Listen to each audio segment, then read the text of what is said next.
সম্মানিত উপস্থিতি, আমার প্রিয় দেশবাসী, আপনারা জানেন আমাদের রক্তের উপর দিয়ে এই ইন্টারিম গঠিত হয়েছে। এই ফ্যাসিবাদী স্বৈর শাসনের অবসান ঘটাতে আমরা সক্ষম হয়েছি একমাত্র আল্লাহ তাআলার সাহায্যে। আমাদের কিছুই করার ক্ষমতা নেই যদি আল্লাহ তাআলা আমাদের উত্তম সাহায্যকারী না হন। ওয়াকাফা বিল্লাহি ওয়ালিয়াউ ওয়াকাফা বিল্লাহি নাসিরা। Allah is enough as an ally, Allah is enough as a helper. আল্লাহ যথেষ্ট আমাদের জন্য সাহায্যকারী হিসেবে, আল্লাহ যথেষ্ট আমাদের জন্য অভিভাবক হিসেবে।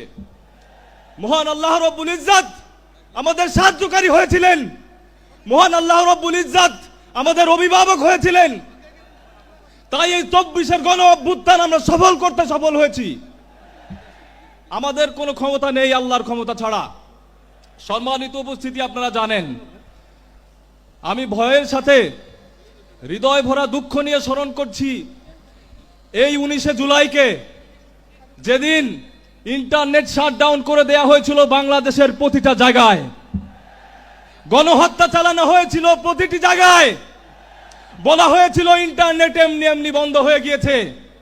আমি আরো স্মরণ করছি সেই ফ্যাসিবাদীদের যারা স্বৈরাচারী খুনি হাসিনার সাথে বৈঠক করেছিল। আজকে তারা শিল্পপতি ছিল, বাংলাদেশের সবচেয়ে ক্ষমতাধর ব্যক্তিবর্গ, এবং শেখ হাসিনাকে তারা শক্তি জুগিয়েছিল এবং বলেছিল এই আন্দোলনকে দমাতে আমরা আপনার পক্ষে আছি।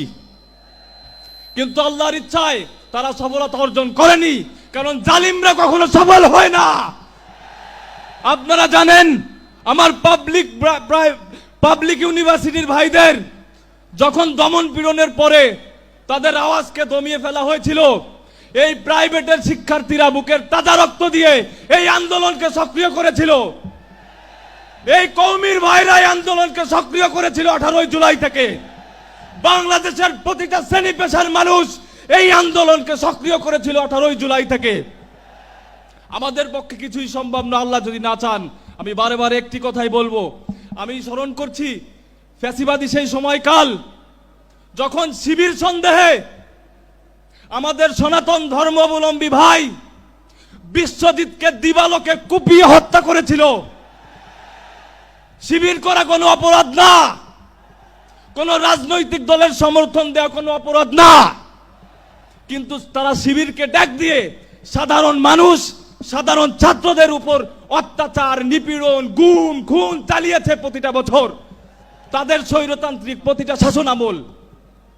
আপনারা জানেন তারা যে নির্বাচন করেছে গত 3 টার্মে, বাংলাদেশের মানুষের নির্বাচনের ভোটের অধিকার তারা দিতে পারেনি। জামাত ইসলামের আজকের এই 7 দফা যে প্রপোর্শনাল রিপ্রেজেন্টেশন বা পিয়ার পদ্ধতির প্রস্তাব এসেছে, সেটা সকল বাংলাদেশের মানুষের ভোটাধিকার এবং ক্ষমতায় যাওয়ার সুষ্ঠু প্রক্রিয়ার একটি পরিচায়ক। আমি আমার বক্তব্য বেশি দীর্ঘায়িত করব না, এটুকুই বলবো আজকের এই ঐতিহাসিক সমাবেশ যদিও আয়োজক বাংলাদেশ জামাত ইসলামী, কিন্তু এই আয়োজন, এই আজকের সমাবেশ পুরো বাংলাদেশের।